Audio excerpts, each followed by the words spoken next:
ਆਪਣੇ ਪੂਜੇ ਪਿਤਾ ਜੀ ਧੰਨ ਧੰਨ ਸ੍ਰੀ ਗੁਰੂ ਨਾਨਕ ਦੇਵ ਸਾਹਿਬ ਜੀ ਮਹਾਰਾਜ ਜੀ ਦੇ ਹੁਕਮਾਂ ਅਨੁਸਾਰ ਬਾਬਾ ਜੀ ਨੇ ਚੌਹਾਂ ਦਿਸ਼ਾਵਾਂ ਵਿੱਚ ਫੇਰ ਫੇਰ ਕੇ ਉਦਾਸੀਨ ਭੇਖ ਦੇ ਝੰਡੇ ਝੁਲਾਏ ਹਨ ਤੇ ਨਾਮ ਬਾਣੀ ਦਾ ਪ੍ਰਚਾਰ ਕੀਤਾ।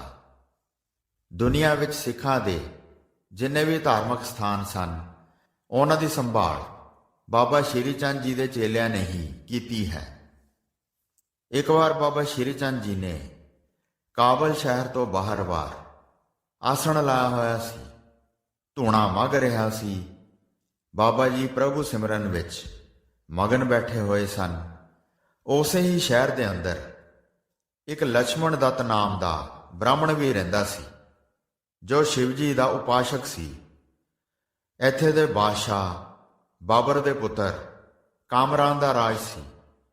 ਇਸ ਨੇ ਆਪਣੇ ਪੀਰ ਸ਼ਾਹ ਵਲੀ ਦੇ ਹੁਕਮ ਨਾਲ ਹਿੰਦੂਆਂ ਦਾ ਪੂਜਾ ਪਾਠ ਬੰਦ ਕਰਵਾ ਦਿੱਤਾ ਹੋਇਆ ਸੀ, ਪਰ ਇਹ ਲਛਮਣ ਦੱਤ ਆਪਣੇ ਘਰ ਹੀ ਪੂਜਾ ਪਾਠ ਪਰਦੇ ਦੇ ਨਾਲ ਹੀ ਕਰ ਲੈਂਦਾ ਸੀ। ਜਿਸ ਦਾ ਇੱਕੋ ਇੱਕ ਪੁੱਤਰ ਸੀ ਜਿਸ ਦਾ ਨਾਮ ਰਾਮ ਰਤਨ ਰੱਖਿਆ ਹੋਇਆ ਸੀ। ਪਰ ਲਛਮਣ ਦੱਤ ਇੱਕ ਵਾਰ ਨਿਤ ਬਾਬਾ ਜੀ ਦੇ ਦਰਸ਼ਨ ਕਰਕੇ ਜਾਇਆ ਕਰਦਾ ਸੀ। ਇੱਕ ਵਾਰ ਬਾਬਾ ਜੀ ਦੇ ਪਾਸ ਬੈਠਾ ਸੀ। ਬਚਨ ਬਿਲਾਸ ਕਰਦਿਆਂ ਕੁਝ ਦੇਰ ਲੱਗ ਗਈ। ਮਗਰੋਂ ਅਚਾਨਕ ਹੀ ਰਾਮ ਰਤਨ ਨੇ ਘਰ ਵਿੱਚ ਸ਼ੰਖ ਵਜਾ ਦਿੱਤਾ। ਆਵਾਜ਼ ਬਾਹਰ ਗਈ। ਹਕੂਮਤ ਨੂੰ ਪਤਾ ਲੱਗ ਗਿਆ ਕਿ ਲਛਮਣ ਦੱਤ ਦੇ ਮੁੰਡੇ ਨੇ ਸ਼ੰਖ ਵਜਾਇਆ ਹੈ ਤੇ ਕਿਉਂ ਵਜਾਇਆ ਹੈ। ਇਸ ਲਈ ਹੁਕਮ ਦੀ ਉਲੰਘਣਾ ਹੁੰਦੀ ਜਾਣ ਕੇ ਉਸ ਦੇ ਪੁੱਤਰ ਰਾਮ ਰਤਨ ਨੂੰ ਆ ਕੇ ਉਹਨਾਂ ਨੇ ਗ੍ਰਿਫਤਾਰ ਕਰ ਲਿਆ। ਉਸ ਨੂੰ ਫੜ ਕੇ ਲੈ ਗਏ। ਜਦ ਬਾਦਸ਼ਾਹ ਦੇ ਜਾ ਕੇ ਪੇਸ਼ ਕੀਤਾ ਕਿ ਇਸ ਨੇ ਹੁਕਮ ਦੀ ਉਲੰਘਣਾ ਕੀਤੀ ਹੈ, ਸ਼ੰਖ ਵਜਾਇਆ ਹੈ, ਤਾਂ ਬਾਦਸ਼ਾਹ ਨੇ ਹੁਕਮ ਕਰ ਦਿੱਤਾ ਕਿ ਕੱਲ ਨੂੰ 12 ਵਜੇ ਇਸ ਨੂੰ ਕਤਲ ਕਰ ਦਿੱਤਾ ਜਾਵੇ। ਉਧਰ ਬਾਬਾ ਸ਼੍ਰੀ ਚੰਦ ਜੀ ਦੇ ਦਰਸ਼ਨ ਕਰਕੇ ਉਸ ਦਾ ਪਿਤਾ ਲਛਮਣ ਦੱਤ ਵੀ ਆ ਰਿਹਾ ਸੀ। ਰਸਤੇ ਵਿੱਚੋਂ ਹੀ ਕਿਸੇ ਨੇ ਦੱਸ ਦਿੱਤਾ ਕਿ ਤੇਰੇ ਪੁੱਤਰ ਰਾਮ ਰਤਨ ਨੂੰ ਸ਼ੰਖ ਪੂਰਨ ਦੇ ਦੋਸ਼ ਵਿੱਚ ਹਕੂਮਤ ਫੜ ਕੇ ਲੈ ਗਈ ਹੈ ਤੇ ਆਹ ਸਜ਼ਾ ਵੀ ਸੁਣਾ ਦਿੱਤੀ ਹੈ। ਸੁਣਦਿਆਂ ਸਾਰ ਹੀ ਉਸਦੇ ਪੈਰਾਂ ਹੇਠੋਂ ਜ਼ਮੀਨ ਨਿਕਲ ਗਈ।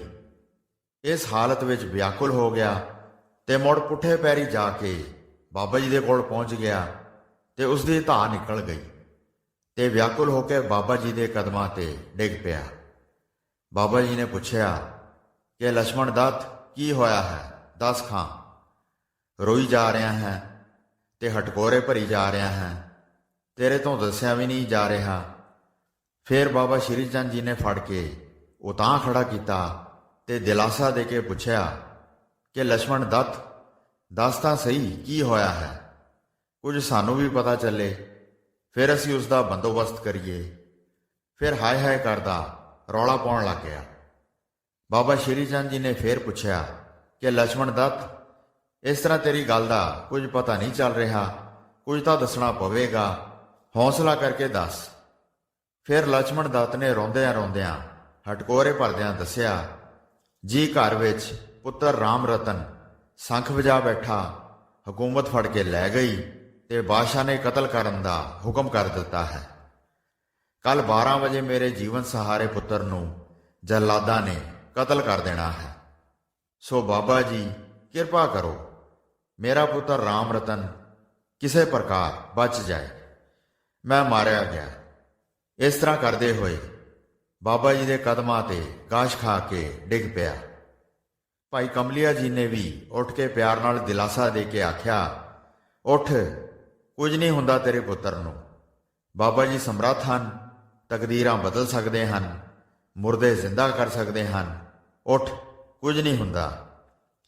ਜਦ ਬਾਲ ਬ੍ਰਹਮਚਾਰੀ ਜਤੀ ਯੋਗੀ ਰਾਜ ਨੇ ਐਦਾਂ ਵਿਲਕਦਿਆਂ ਵੇਖਿਆ ਤਾਂ ਬਾਬਾ ਜੀ ਮਿਹਰਾਂ ਵਿੱਚ ਆਏ ਤਾਂ ਇੱਕ ਚੁਟਕੀ ਧੂਣੇ ਦੀ ਰਾਖ ਦੀ ਦਿੱਤੀ ਕਿ ਇਹ ਲੈ ਜਾ, ਬੱਚੇ ਦੇ ਲਾ ਦਵੀਂ, ਈਸ਼ਵਰ ਭਲਾ ਕਰੇਗਾ। ਲਛਮਣ ਦੱਤ ਨੇ ਰਾਖ ਦੀ ਚੁਟਕੀ ਫੜ ਲਈ ਅਤੇ ਬੇਨਤੀ ਕੀਤੀ ਕਿ ਮੇਰਾ ਪੁੱਤਰ ਰਾਮ ਰਤਨ ਕਿਸੇ ਡਰ ਵਿੱਚ ਆਣ ਕੇ ਮੁਸਲਮਾਨ ਨਾ ਹੋ ਜਾਵੇ ਤੇ ਮੇਰੇ ਖਾਨਦਾਨ ਹਿੰਦੂ ਧਰਮ ਨੂੰ ਧੱਕਾ ਨਾ ਲੱਗ ਜਾਵੇ। ਬਾਬਾ ਜੀ ਮੈਨੂੰ ਵੱਡੀ ਚਿੰਤਾ ਤਾਂ ਇਹੀ ਹੈ, ਹੋਰ ਕੋਈ ਖਾਸ ਚਿੰਤਾ ਵੀ ਨਹੀਂ, ਬਸ ਸਾਡਾ ਹਿੰਦੂ ਧਰਮ ਰਹਿ ਜਾਵੇ। ਤਾਂ ਬਾਬਾ ਜੀ ਨੇ ਆਖਿਆ ਕਿ ਸਭ ਕੁਝ ਹੀ ਰਹੇਗਾ, ਚਿੰਤਾ ਛੱਡ ਤੇ ਜਾ ਕੇ ਰਾਖ ਵਿਭੂਤੀ ਵਰਤ ਲੈ, ਜਿਸ ਤਰ੍ਹਾਂ ਤੈਨੂੰ ਆਖਿਆ ਹੈ। ਘਬਰਾਉਣ ਵਾਲੀ ਕੋਈ ਗੱਲ ਨਹੀਂ। ਤਾਂ ਗੁਰੂ ਬਾਬਾ ਜੀ ਦੀ ਆਗਿਆ ਨਾਲ ਭੁੱਖਾ ਪਿਆਸਾ ਸਿੱਧਾ ਬਾਦਸ਼ਾਹ ਦੇ ਦਰਬਾਰ ਹਾਜ਼ਰ ਹੋ ਗਿਆ ਤੇ ਅਰਜ਼ ਕਰ ਦਿੱਤੀ ਕਿ ਜੀਵੇ ਬਾਦਸ਼ਾਹ, ਮੈਂ ਆਪਣੇ ਪੁੱਤਰ ਰਾਮ ਰਤਨ ਨੂੰ ਮਿਲਣਾ ਚਾਹੁੰਦਾ ਹਾਂ, ਇਸ ਕਰਕੇ ਮੈਨੂੰ ਮਿਲਾਇਆ ਜਾਵੇ। ਉਸ ਦੀ ਅਰਜ਼ ਮਨਜ਼ੂਰ ਕੀਤੀ ਗਈ ਕਿ ਜਾਓ, ਮਿਲ ਸਕਦੇ ਹੋ। ਫਿਰ ਲਛਮਣ ਦੱਤ ਨੇ ਮੱਥੇ ਤੇ ਪਿਆਰ ਦੇ ਬਹਾਨੇ ਬਾਬਾ ਜੀ ਦੇ ਧੂਣੇ ਦੀ ਵਿਭੂਤੀ ਲਾ ਦਿੱਤੀ। ਜਿਸ ਤਰ੍ਹਾਂ ਹੀ ਉਸਨੇ ਮੱਥੇ ਤੇ ਬਾਬਾ ਜੀ ਦੇ ਧੂਣੇ ਦੀ ਵਿਭੂਤੀ ਲਾਈ, ਪੁੱਤਰ ਰਾਮ ਰਤਨ ਦਾ ਹੌਸਲਾ ਵੱਧ ਗਿਆ, ਚਿਹਰੇ ਤੋਂ ਗਮੀ ਦਾ ਕਾਰਨ ਬਣਿਆ ਦੂਰ ਹੋ ਗਿਆ। ਫਿਰ ਲਛਮਣ ਦੱਤ ਨੇ ਆਸਤੇ ਨਾਲ ਆਖਿਆ ਕਿ ਵੇਖੀ ਪੁੱਤਰ, ਕਿਤੇ ਧਰਮ ਨਾ ਛੱਡ ਦੇਈਂ, ਆਪਣੇ ਧਰਮ ਨੂੰ ਬਚਾਉਣਾ ਹੈ, ਮਰ ਭਾਵੇਂ ਜਾਵੀਂ, ਧਰਮ ਨਾ ਛੱਡੀ। ਇਸ ਤਰ੍ਹਾਂ ਬਾਰ-ਬਾਰ ਕਹਿ ਕੇ ਆਪਣੇ ਪੁੱਤਰ ਨੂੰ ਪੱਕਾ ਕੀਤਾ। ਰਾਮ ਰਤਨ ਨੇ ਆਖਿਆ ਕਿ ਮੈਂ ਮਰ ਬੇਸ਼ੱਕ ਜਾਵਾਂਗਾ, ਪਰ ਧਰਮ ਨਹੀਂ ਛੱਡਾਂਗਾ। ਪਿਤਾ ਜੀ, ਚਿੰਤਾ ਨਾ ਕਰੋ, ਇਹ ਬਲ ਬਾਬਾ ਜੀ ਦੇ ਧੂਣੇ ਦੀ ਵਿਭੂਤੀ ਦਾ ਹੈ। ਰਾਮ ਰਤਨ ਨੂੰ ਮਿਲ ਕੇ ਉਸ ਦਾ ਪਿਤਾ ਲਛਮਣ ਦੱਤ ਘਰ ਆ ਗਿਆ। ਉਧਰ ਉਹ ਵੀ ਵਕਤ ਆ ਗਿਆ ਜਿਸ ਵਕਤ ਪੁੱਤਰ ਰਾਮ ਰਤਨ ਨੂੰ ਕਤਲ ਕਰਨਾ ਸੀ। ਜਦ ਕਤਲਗਾਹ ਵਿੱਚ ਲਿਆਂਦਾ ਗਿਆ ਤਾਂ ਦੋਨੋਂ ਅੱਖਾਂ ਤੇ ਪੱਟੀ ਬੰਨ੍ਹ ਦਿੱਤੀ ਗਈ। ਜਦ ਜੱਲਾਦ ਤੇਗ ਦਾ ਵਾਰ ਕਰਨ ਲੱਗਾ, ਤੇਗ ਉਲਰੀ ਹੀ ਸੀ ਤਾਂ ਤੇਗ ਵਾਲਾ ਬਾਜ਼ੂ ਉੱਪਰ ਹੀ ਵੱਜ ਗਿਆ। ਜੱਲਾਦ ਜਾਣੋ ਕਿ ਇੱਕ ਪੱਥਰ ਦਾ ਬੁੱਤ ਬਣ ਗਿਆ। ਬਸ ਹੁਣ ਸਾਰੇ ਹੁਕਮਰਾਨ ਸਿਪਾਹੀ ਵੀ ਬੁੱਤ ਹੀ ਬਣ ਗਏ।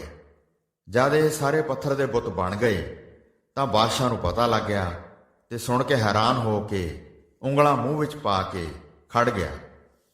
ਸੋਚਾਂ ਵਿੱਚ ਪੈ ਗਿਆ ਕਿ ਇਹ ਕੀ ਹੋ ਗਿਆ।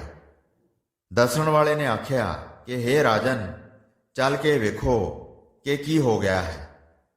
ਜਦੋਂ ਬਾਦਸ਼ਾਹ ਨੇ ਜਾ ਕੇ ਸਾਰੇ ਹੀ ਬੁੱਤ ਬਣੇ ਖੜੇ ਦੇਖੇ ਤਾਂ ਉਸਦੇ ਪੈਰ ਥੱਲਿਓਂ ਜ਼ਮੀਨ ਹਿੱਲ ਗਈ। ਬਾਦਸ਼ਾਹ ਨੂੰ ਕੋਲ ਅਕਬਰ ਨੇ ਦੱਸਿਆ ਕਿ ਜਿਹੜਾ ਹਿੰਦੂਆਂ ਦਾ ਜਗਤ ਗੁਰੂ ਜੰਗਲ ਵਿੱਚ ਧੂਣਾ ਤਾਪੀ ਬੈਠਾ ਹੈ, ਇਹ ਉਸੇ ਦਾ ਹੀ ਚਮਤਕਾਰ ਹੋਏਗਾ। ਹੋਰ ਸਾਡੇ ਤਾਂ ਮੁਸਲਮਾਨੀ ਪੀਰਾਂ ਵਿੱਚ ਐਡੀ ਕਲਾ ਦਾ ਮਾਲਕ ਕੋਈ ਨਹੀਂ ਜਾਪਦਾ ਤੇ ਨਾ ਹੀ ਕੋਈ ਵੇਖਿਆ ਹੀ ਹੈ। ਆਪ ਚੰਗੀ ਤਰ੍ਹਾਂ ਯਾਦ ਕਰ ਲਓ ਕਿ ਤੁਹਾਡੇ ਹੱਥੋਂ ਮਰੇ ਹੋਏ ਹਿਰਨ ਨੂੰ ਕੋਈ ਅਜੇ ਜ਼ਿਆਦਾ ਸਮਾਂ ਨਹੀਂ ਹੋਇਆ ਹੋਵੇਗਾ ਜਿਨ੍ਹਾਂ ਨੇ ਉਸ ਹਿਰਨ ਨੂੰ ਜ਼ਿੰਦਾ ਕਰ ਦਿੱਤਾ ਸੀ। ਸੋ ਤੁਸੀਂ ਉਸ ਨੂੰ ਧਿਆਨ ਵਿੱਚ ਯਾਦ ਕਰਕੇ ਭੁੱਲ ਦੀ ਮਾਫੀ ਮੰਗ ਲਓ ਤਾਂ ਉਹ ਬਖਸ਼ ਦੇਣਗੇ, ਅਤੇ ਇਸ ਬਾਲਕ ਨੂੰ ਛੱਡ ਦਿਓ ਤਾਂ ਬਖਸ਼ੇ ਜਾਓਗੇ। ਬਾਦਸ਼ਾਹ ਨੇ ਫੌਰਨ ਉਸ ਬਾਲ ਨੂੰ ਛੱਡ ਦਿੱਤਾ ਤੇ ਆਪਣੀ ਹੋਣੀ ਭੁੱਲ ਦੀ ਮੁਆਫੀ ਵੀ ਮੰਗੀ, ਤੇ ਮਾਫੀ ਮੰਗਦੇ ਸਾਰ ਹੀ ਸਾਰੇ ਦਰਬਾਰੀ ਤੇ ਵਜ਼ੀਰ ਅਤੇ ਉਹ ਕਾਤਲ ਜੱਲਾਦ, ਉਹ ਸਾਰੇ ਠੀਕ ਠਾਕ ਹੋ ਗਏ। ਉੱਥੋਂ ਦੀ ਚੱਲ ਕੇ ਸਿੱਧੇ ਬਾਬਾ ਜੀ ਦੀ ਸ਼ਰਨ ਆ ਗਏ।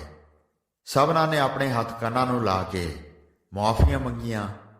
ਭਾਵੇਂ ਸਭ ਤੋਂ ਵੱਡਾ ਦੋਸ਼ੀ ਬਾਦਸ਼ਾਹ ਕਾਮਰਾਨ ਹੀ ਸੀ, ਜਿਸ ਨੇ ਐਵੇਂ ਹੀ ਆਪਣੇ ਪੀਰ ਦੇ ਆਖੇ ਲੱਗ ਕੇ ਬਿਨਾਂ ਵਜ੍ਹਾ ਤੋਂ ਹੀ ਹਿੰਦੂਆਂ ਤੇ ਐਸੀਆਂ ਸਖਤ ਪਾਬੰਦੀਆਂ ਲਾ ਰੱਖੀਆਂ ਸਨ। ਅਤੇ ਉਸ ਤੋਂ ਵੱਡਾ ਦੋਸ਼ੀ ਉਹ ਸ਼ਾਹ ਵਲੀ ਪੀਰ, ਜੋ ਪੀਰ ਹੋ ਕੇ ਵੀ ਦੂਈ ਅਮਾਇਤ ਵਿੱਚ ਫਸਿਆ ਹੋਇਆ ਸੀ, ਜਿਸ ਨੇ ਮੁਸਲਮਾਨਾਂ ਨੂੰ ਖੁੱਲ੍ਹ ਤੇ ਹਿੰਦੂਆਂ ਤੇ ਇਹ ਸਖਤ ਪਾਬੰਦੀ ਲਵਾ ਰੱਖੀ ਹੋਈ ਸੀ। ਐਸੇ ਪੀਰ ਨੂੰ ਤਰਕਾਰ ਨਹੀਂ ਤੇ ਹੋਰ ਕੀ ਕਹੀਏ। ਫਿਰ ਬਾਬਾ ਜੀ ਨੇ ਬਾਦਸ਼ਾਹ ਕਾਮਰਾਨ ਨੂੰ ਆਖਿਆ ਕਿ ਸਾਨੂੰ ਤੋਂ ਪਹਿਲਾਂ ਹੀ ਚੰਗੀ ਤਰ੍ਹਾਂ ਜਾਣਦਾ ਹੈ ਕਿ ਤੂੰ ਹਿਰਨ ਨੂੰ ਮਾਰਿਆ ਤੇ ਅਸੀਂ ਜ਼ਿੰਦਾ ਕੀਤਾ ਸੀ। ਤੈਨੂੰ ਕੋਈ ਸਾਡੀ ਭੁੱਲ ਨਹੀਂ ਹੈ। ਇਹ ਜ਼ੁਲਮ ਕਮਾਉਣੇ ਛੱਡ ਦੇ। ਅੱਗੇ ਖੁਦਾ ਦੀ ਦਰਗਾਹ ਹੈ, ਜਿੱਥੇ ਅੰਤ ਸਾਰਿਆਂ ਨੇ ਜਾਣਾ ਹੈ ਤੇ ਲੇਖਾ ਦੇਣਾ ਹੀ ਪਵੇਗਾ। ਸਦਾ ਇੱਥੇ ਤੂੰ ਬੈਠੇ ਨਹੀਂ ਰਹਿਣਾ, ਅੰਤ ਡਾਢੇ ਦੇ ਵਸ ਪੈਣਾ ਹੈ। ਬਾਬਾ ਜੀ ਦੇ ਬਚਨ ਸੁਣ ਕੇ ਬਾਦਸ਼ਾਹ ਕਾਮਰਾਨ ਨੇ ਆਪਣੇ ਕੰਨ ਪਕੜੇ ਤੇ ਆਪਣੇ ਨੱਕ ਨਾਲ ਲਕੀਰਾਂ ਕੱਢੀਆਂ। ਸਭਨਾਂ ਦੇ ਸਜਦੇ ਕੀਤੇ, ਆਪਣੀਆਂ ਆਪਣੀਆਂ ਗਲਤੀਆਂ ਦੀ ਭੁੱਲ ਬਖਸ਼ਾਈ ਤੇ ਵਾਪਸ ਪਰਤ ਆਏ। ਬਾਬਾ ਜੀ ਨੇ ਆਪਣੇ ਪਿਆਰੇ ਲਛਮਣ ਦੱਤ ਦੇ ਪੁੱਤਰ ਰਾਮ ਰਤਨ ਨੂੰ ਥਾਪਣਾ ਦਿੱਤੀ ਕਿ ਪੁੱਤਰ, ਤੂੰ ਸੂਰਮਾ ਬਹਾਦਰ ਨਿਕਲਿਆ ਹੈ, ਜਿਸ ਨੇ ਆਪਣੇ ਹਿੰਦੂ ਧਰਮ ਨੂੰ ਰੱਖ ਲਿਆ ਹੈ ਤੇ ਹੁਕਮਰਾਨ ਦੇ ਡਰ ਦੀ ਪਰਵਾਹ ਵੀ ਨਹੀਂ ਕੀਤੀ। ਪੁੱਤਰ ਐਸੇ ਹੀ ਹੋਣੇ ਚਾਹੀਦੇ ਹਨ। ਥੋੜੀ ਹੀ ਦੇਰ ਬਾਅਦ ਉਹ ਭਿਆਨਕ ਵਕਤ ਆ ਰਿਹਾ ਹੈ ਕਿ ਘਰ ਘਰ ਵਿੱਚ ਧਰਮਸ਼ਾਲਾ ਬਣ ਜਾਣਗੀਆਂ ਤੇ ਪੂਜਾ ਸਿਮਰਨ ਹੋਣ ਲੱਗ ਪੈਣਗੇ। ਰਾਜੇ ਕਸਾਈ ਹੋ ਜਾਣਗੇ, ਖੂਨ ਖਰਾਬੇ ਹੋਣੇ ਸ਼ੁਰੂ ਹੋ ਜਾਣਗੇ, ਸਭ ਦੇ ਧਰਮ ਛੀਨ ਹੋ ਜਾਣਗੇ, ਅਨਿਆਈ ਵਰਤ ਜਾਏਗੀ, ਬੁਰਿਆਈ ਸ਼ੇਰ ਹੋ ਜਾਏਗੀ ਤੇ ਕੂੜ, ਝੂਠ, ਦਗੇ, ਧੋਖੇ, ਫਰੇਬ ਵੱਧ ਜਾਣਗੇ।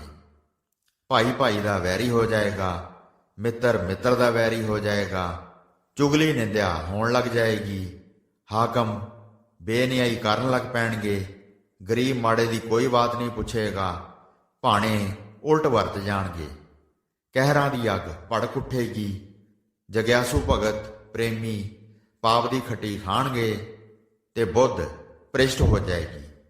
ਅਰਦਾਸ, ਬੇਨਤੀ, ਪ੍ਰਾਰਥਨਾ ਪ੍ਰਭੂ ਦੇ ਦਰ ਘਰ ਵਿੱਚ ਕਬੂਲ ਨਹੀਂ ਹੋਵੇਗੀ। ਸਾਰੇ ਲੋਕੀ ਨਸ਼ੇ, ਕਬਾਬ ਦੇ ਆਹਾਰ ਕਰਨ ਲੱਗ ਜਾਣਗੇ। ਪ੍ਰਭੂ ਦੀ ਬੰਦਗੀ ਵਾਲੇ ਸ਼ਰਧਾਲੂ ਪ੍ਰੇਮੀ ਨਾਮ ਮਾਤਰ ਹੀ ਰਹਿ ਜਾਣਗੇ, ਭਾਵ ਕਿ ਸੈਂਕੜਿਆਂ ਤੋਂ ਇੱਕ, ਬਾਕੀ ਸਭ ਮਾਇਆ ਲੋਭ ਲਾਲਚ ਦੇ ਹੀ ਪ੍ਰੇਮੀ ਹੋਣਗੇ। ਨਾਮ ਦੇ ਪ੍ਰੇਮੀ ਕੀ ਹੋਣਾ ਹੈ? ਅਸਲ ਤਿਆਗੀ ਉਹੀ ਹੋਵੇਗਾ ਜਿਸ ਨੇ ਵਿਕਾਰਾਂ ਦਾ ਤਿਆਗ ਕੀਤਾ ਹੈ। ਜਿਹੜਾ ਵਿਕਾਰੀ ਮੋਹ ਮਮਤਾ ਵਿੱਚ ਫਸਿਆ ਹੈ, ਉਸਨੇ ਤਿਆਗ ਕਿਹੜੀ ਗੱਲ ਦਾ ਕੀਤਾ ਹੈ? ਕੋਈ ਵੀ ਨਹੀਂ ਕੀਤਾ। ਵਿਕਾਰਾਂ ਦੇ ਤਰੰਗ ਮਨ ਦੇ ਅੰਦਰ ਉੱਠ ਰਹੇ ਹਨ, ਉਹ ਵਿਕਾਰੀ ਹੈ, ਤਿਆਗੀ ਨਹੀਂ ਹੈ। ਸੋ ਐਸੇ ਉਪਦੇਸ਼ ਗ੍ਰਹਿਣ ਕਰਕੇ ਦੋਨੋਂ ਹੀ ਪਿਤਾ ਪੁੱਤਰ ਲਛਮਣ ਦੱਤ ਤੇ ਉਸ ਦਾ ਪੁੱਤਰ ਰਾਮ ਰਤਨ ਬਾਬਾ ਸ਼੍ਰੀ ਚੰਦ ਜੀ ਤੋਂ ਆਗਿਆ ਪਾ ਕੇ ਆਪਣੇ ਘਰ ਨੂੰ ਵਾਪਸ ਆ ਗਏ। ਉਹਨਾਂ ਨੇ ਬਾਬਾ ਜੀ ਦੇ ਉਪਕਾਰ ਦਾ ਲੱਖ ਲੱਖ ਵਾਰੀ ਧੰਨਵਾਦ ਕੀਤਾ।